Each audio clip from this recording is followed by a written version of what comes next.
I'm Madhu Sharma and this is Design Mind. Every episode, we teach your mind about design by analysing a website. In this episode of Design Mind, we are looking at Lapka. If you've been watching Design Mind regularly, you'll know that we are big fans of two design techniques, and those are clean designs and bold dramatic photos. Lapka takes both of these techniques to the extreme, and, as we will see, the results are mixed. Here we have the home page. In web design, a home page performs two functions.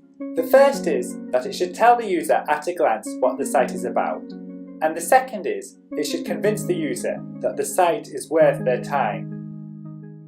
Lapka, however, doesn't do this. There's nothing to indicate what the site is about. There isn't even a logo. At best, we can guess the site is about two products, but the function of these products isn't clear. The use of two hands suggests the product might be a single item, but because they are presented as two separate links, there's also a good chance that they could be separate items. While this does create confusion, the plus side is that it gives the photos plenty of impact. The homepage can't fail to capture the user's attention, and it creates a strong sense of curiosity, which in turn forms a powerful emotional connection. Well, my curiosity is certainly piqued. So let's click on this white product and see what it's about. Clicking on the item takes us to this page, and to be honest, we're not really that much wiser. At the top is this tagline, Personal Environment Monitor by Lapka, which gives us a better sense of the item, but even then, its function is still quite vague. Plus, because the tagline is set in a small grey font, the tagline is not going to be at the forefront of the user's attention. Instead, the user will probably focus on this interesting image of the product, arranged almost like a Rubik's Cube. Clicking the arrow shows a variety of different photos. The taglines at the bottom, such as Lapka Radiation and Lapka Organic, shows that these are different modes of the product. If the user waits, a description is displayed which explains the product in more detail. However, the time that is required for the description to appear is so long that most users will probably never see them. Scroll down and we get another dramatically large image. Much like the slideshow above, the tagline on the right changes to give keywords that explain what the product is about. But, in many cases, because the keywords are so vague, they really just add to the mystery. Scroll down and things become clearer. This photo gallery shows all the different modes Lapka can sense, such as radiation, organic, EMF, and humidity. There's even a technical section which explains all the different specifications of each of the sensors.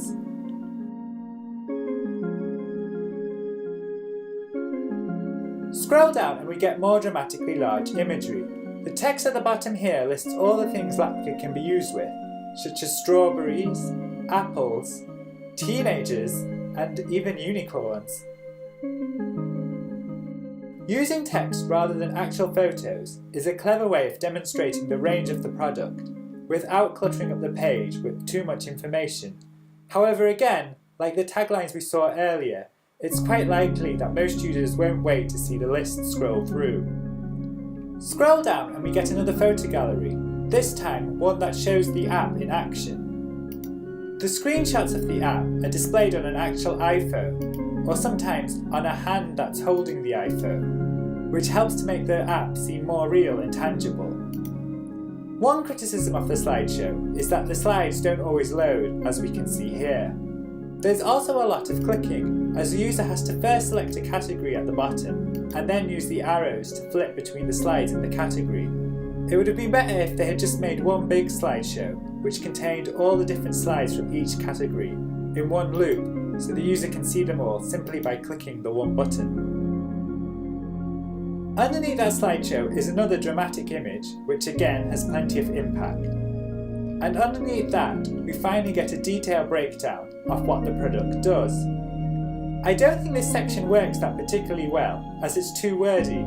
Given the minimalist approach that the rest of the site takes, dumping a large paragraph of text at the end is very jarring to the design. They really should have broken up this section into chunks, using headings and photos, to make the points easier to digest at a glance.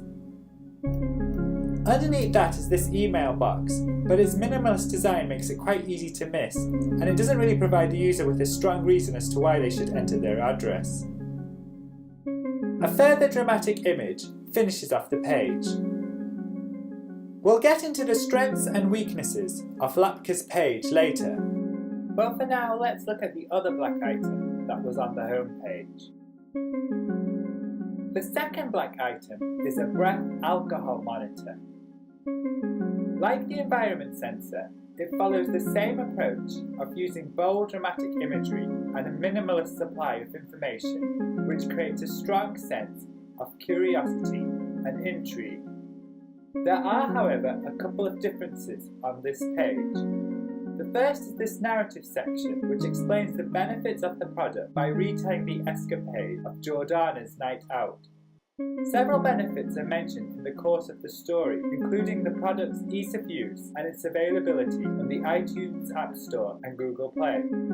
While presenting information in the form of story adds an emotional angle as it lets us imagine how the product would work in everyday life, the product's features that are mentioned in the story stand out too much, which cause the story to seem fake and almost devious. There's also the problem that the story is far too wordy, and so most users will probably skip over it. The site attempts to rectify this by having this audio clip, which has the story spoken out loud. However, the clip is padded with a long musical introduction, which again will probably result in people skipping over it.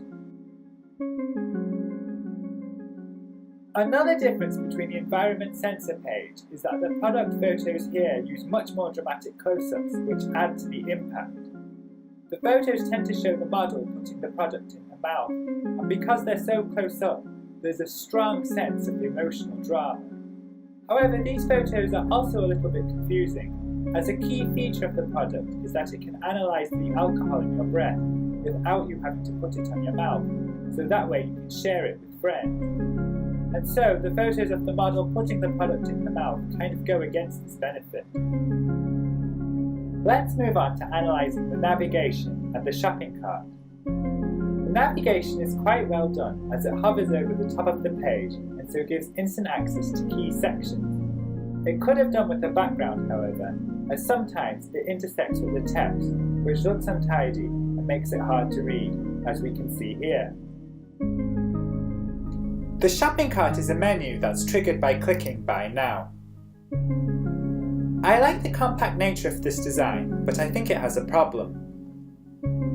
If we scroll down, we can see that the menu contains the entire checkout process. However, this isn't that obvious, especially due to this dividing line, which makes the menu appear as if it stops here. Therefore, there is a danger that after the user has selected a product, they won't know what to do next. The user probably will scroll down after a few seconds and discover the checkout. However, on a shopping site, it's generally a good idea to eliminate all confusion from the purchasing process. Let's now analyse the TV ads. Both the black and white pages contain Lapka's TV ads, which are prominently positioned on the first section of each page. The ads are quite well done, as they don't rely so much on creating curiosity as the website does, but instead explain the benefits of the product. It's too bad that some of the ads' explanation techniques weren't used on the site. Presumably, the reason the ads have been placed so prominently on the front page is to make it easier for the audience to understand the product. One drawback of this approach is that when using the web, audiences shift to an information gathering mode and so might not have the patience to sit through and watch an entire ad. Instead, they want to be able to skim read the page and quickly learn about the product. Hence, relying so heavily on the TV ad to sell the product is a bad idea. Let's conclude this analysis by discussing the strengths and weaknesses of Lapka's design. The strong point of Lapka's design is the curiosity it creates, which forms a deep emotional connection with the audience. Unfortunately, the design doesn't really do a good job of gradually answering the audience curiosity as they scroll through the site. As we have seen, it's only really the final section that provides the majority of information. The result is that after viewing the site, a user might not feel that they know about the product to make an informed purchase. If Lapka had done a better job of breaking up the text content and interspersing it between the photos, then it would have been able to turn its powerful curiosity into actual sales. Hence, Lapka's approach certainly bears consideration for future web projects, even though the way it's been executed here is slightly less than ideal. That's it for this episode of Design Mind. A new episode of Design Mind is released every Monday and Thursday. Find us on the web at designmind.info. Our YouTube channel is at youtube.com/designmindinfo. You can also find us on iTunes. We'd love it if you could leave us a review at any of these places. Until next time, happy designing!